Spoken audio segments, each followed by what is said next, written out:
Childhood lasts a lifetime. Whether we like it or not, we cannot escape our own childhood. If it was harmonious and full of happy moments, this is good news. The functional foundation that our parents, grandparents, and other caregivers gave us is then a sure thing for the rest of our lives.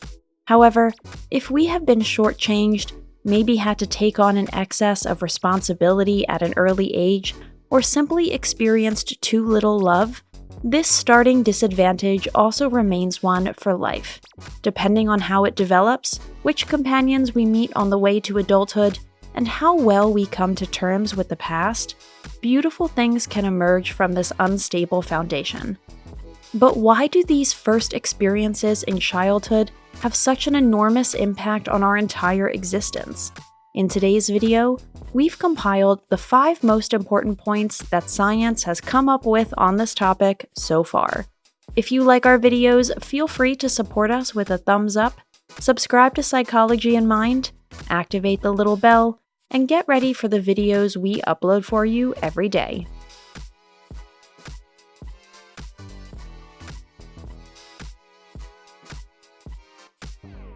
Number 1. Infancy is when our brains develop. From our first perceptions in infancy to puberty, a real quantum leap in activity and performance takes place in our brains. Not only do we have to learn cognitive skills, but above all, we have to develop a sense of social norms and interpersonal interaction. Our memory grows by the hour, and new impressions come crashing down on us every second.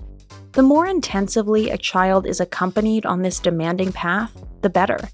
Many things happen that the child's mind cannot cope with or even understand on its own.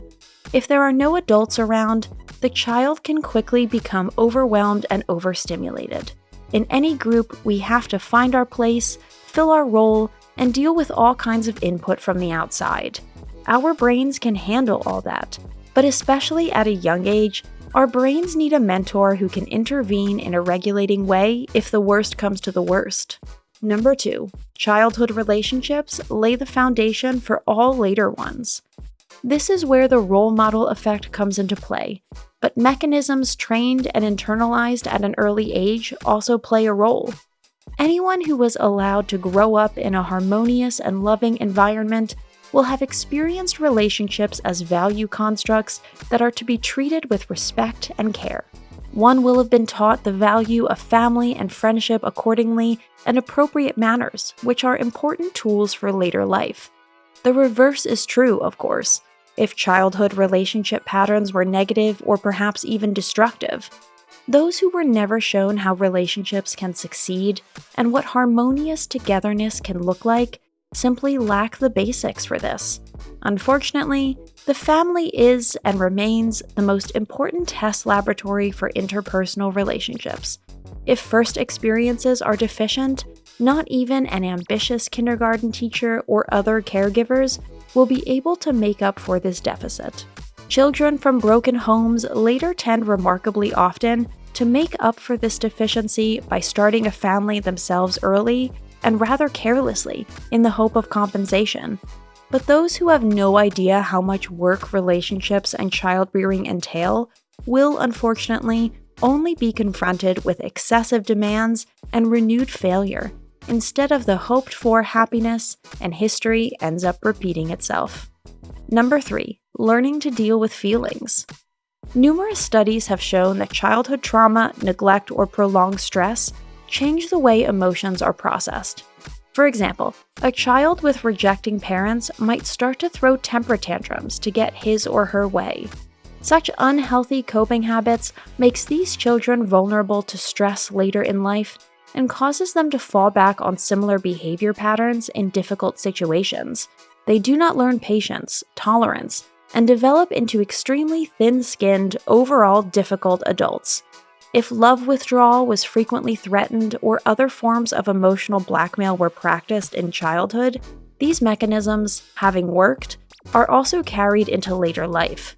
Whether the former child becomes a perpetrator or a victim depends on a variety of other factors. Anger, fear, sadness, shame, and joy must be processed in a healthy way early on. Otherwise, there is a risk of being overwhelmed with every kind of emotion for a lifetime. Number 4, childhood full of changes. Kindergarten, school, secondary school, and educational paths, puberty, and so on. If there's one thing that's constant in childhood, it's change. If, on top of that, change takes place within the family, parents separate or bring new partners into their lives together, it can result in turmoil for a child's soul. All this has to be coped with. Again, one can be lucky and be well accompanied through all the storms. Or you may experience that you are on your own, and that changes are exclusively negative in nature. The period of adolescence and puberty is particularly striking and formative, where we are exposed to a veritable flood of new stimuli, not only hormonally and physically. Friendships also change. First love enters the scene, and our role in the community must once again be found and filled. It's no wonder then that growing up feels as stressful as it sounds. Number 5, childhood bullying. Almost every child experiences situations where they are teased or ostracized. As soon as a child stands out from the crowd in any way, all it takes is a pair of glasses or red hair, he or she is defenseless against the ridicule of other children. Depending on how long these attacks last, and whether there are adults in the background who protect and intervene, even in the best-case scenario, an unpleasant aftertaste can remain. Cruel childhood insults are remembered for a lifetime, and what is much worse, we take them at face value. So how much worse must it be when there is no one around to offer us at least a little comfort and understanding? Childhood hurts linger, and the feeling of having to choose between being a victim or a perpetrator is not a pleasant one. Today's conclusion: repress, forget, forgive? Unfortunately, there is no legal right to a happy childhood. In the parenting lottery, you can draw 6 right numbers and unfortunately also go away empty-handed. How well or poorly one is able to process childhood injuries is as individually different as each person and depends on many factors. Some people manage to lead a stable family life, at least as adults, thanks to repression. But you can never really forget emotional wounds. If you reach a point where your childhood still weighs on your shoulders like a millstone, you will not be able to avoid professional help. Some experiences weigh too heavily to be dealt with alone. Some people succeed in the art of forgiveness. They can eventually develop a perspective on past events that at least helps them understand why certain things happened the way they did. Some parents and guardians may not have been able to get out of their own skin, and actually did their best, even if it wasn't nearly enough. Unfortunately, there is no magic formula for life for anyone.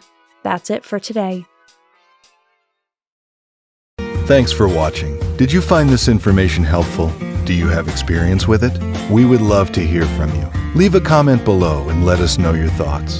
For more resources about mental health, self-improvement, and psychology, visit our website.